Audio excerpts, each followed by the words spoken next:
பொருளாதார ரீதியாகவும் ஒரு குடும்பத்தில் இது பல பாரிய செல்வாக்கை செலுத்துகின்றது. போதை பாரிய ஒரு பின்னடைவை ஏற்படுத்துகின்றது. ஒருவர் தொழில் செய்யக்கூடியவராக இருக்கிறார், மாதம் அவர் வருமானம் பெறக்கூடியவராக இருந்தால் இவர் போதைக்கு அடிமையாகிவிட்டால் அந்த ஒரு மாதம் என்ன செய்ய மாட்டார், வெயிட் பண்ணி கொண்டிருக்க மாட்டார். எனக்கு ஒரு மாதம் வெயிட் பண்ணலாது போதை வஸ்தை வாங்குறதுக்கு, ஒரு மாதம் வெயிட் பண்ணி எனக்கு சம்பளத்தை எடுத்து வாங்கலாது, எனக்கு அப்பா தேவை என்று அந்த தொழுகையை கூட அவர் என்ன செஞ்சிருவார், விட்டுட்டு வந்துடுவார்.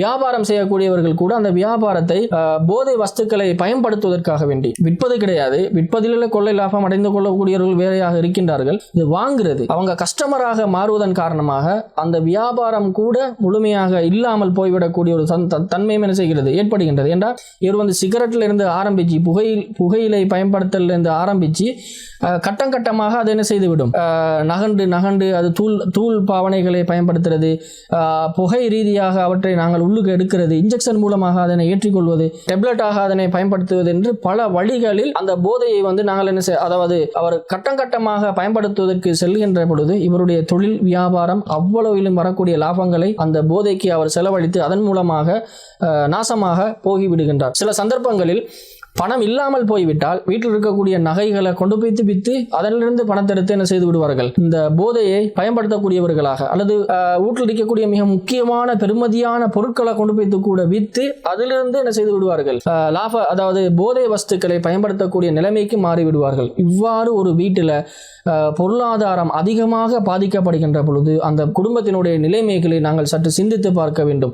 கணவன் மனைவி, புதிதாக திருமணம் முடித்து வாழக்கூடியவர்கள், அதிகமான பிள்ளைகளுக்கு பெற்றோராக இருக்கக்கூடியவர்கள், இந்த மாதிரி இவருடைய குடும்பத்தில் பொருளாதார நிலை மோசமாகிவிட்டால் அனைவரும் நடுத்தருவுக்கு வர வேண்டிய ஒரு சூழ்நிலை தான் என்ன செய்துவிடும், ஏற்பட்டுவிடும். இவ்வாறு கடைசியில் சல்லிகள் இல்லாமல் போய்விட்டால் அதை வாங்குறதுக்கு என்ன செய்து விடுவார்கள், இன்னொருத்தங்கள்ட்ட பேத்து கையேந்துவார்கள், பிச்சை கேட்பார்கள், அல்லது கொள்ளை அடிப்பார்கள், களவு எடுப்பார்கள். இவ்வாறான பல மோசமான சில ஏனைய விளைவுகள் கூட அந்த சமூகத்தில் என்ன செய்துவிடும், குற்றச்செயல்கள் அதிகரிப்பதற்கும் இந்த மிக முக்கியமான ஒன்றாக இது மாறிவிடும். ஏண்டா பஞ்சம் வறுமை வருகின்ற பொழுது அதிலிருந்து சாப்பாடு கிடைக்காட்டிலும் பரவாயில்லை, எனக்கு இந்த போதை கிடைக்க வேண்டும் என்பதற்காக வேண்டி அவர்கள் என்ன செய்து விடுவார்கள், இந்த மாதிரி குற்றச்செயல்களை அதிகமாக புரியக்கூடியவர்களாக மாறிவிடுவார்கள். அன்பிக்கினிய இஸ்லாமிய சகோதரர்களே, இந்த மாதிரியாக யாரெல்லாம் அதாவது பொருளாதாரத்தை இழந்து பஞ்ச நிலைமைக்கு அவர்கள் வறுமை கோட்டுக்கு யாரெல்லாம் வருகின்றார்களோ இவர்களை டார்கெட் பண்ணி இவர்களை ஒரு உயர்ந்த நிலைமைக்கு கொண்டு வரோம் என்று அவர்களுடைய சிந்தனையிலே பல மோசமான ஐடியாக்களை அவர்களுக்கு கொடுத்து இவர்களை தன்னுடைய ஏஜென்ட்டுகளாக இந்த வியாபாரிகள் வைத்துக் கொண்டிருக்கின்றார்கள். எதற்கு, இந்த மது போதை பொருட்களை வியாபாரம் செய்வதற்கு.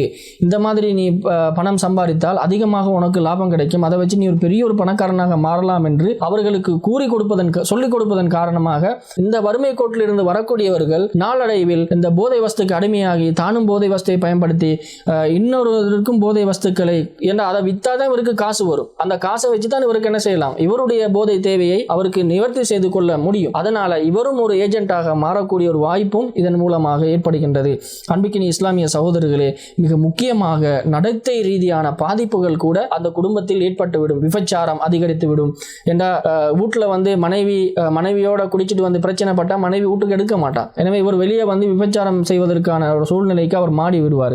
அதே மாதிரி மனைவி குடிப்பழக்கத்துக்கு போதை பழக்கத்துக்கு அடிமையாக இருந்தால் கணவனோடு வாழ முடியாத ஒரு சூழ்நிலை ஏற்பட்டுவிடும். அவவும் என்ன செய்து விடுவார், இந்த மாதிரி விபச்சார நிலைமைகளுக்கு போகக்கூடிய ஒரு நிலைமை வந்துவிடும். மிக முக்கியமாக ஓரினை சேர்க்கை அவர்களுக்கு ஏற்பட்டுவிடும்.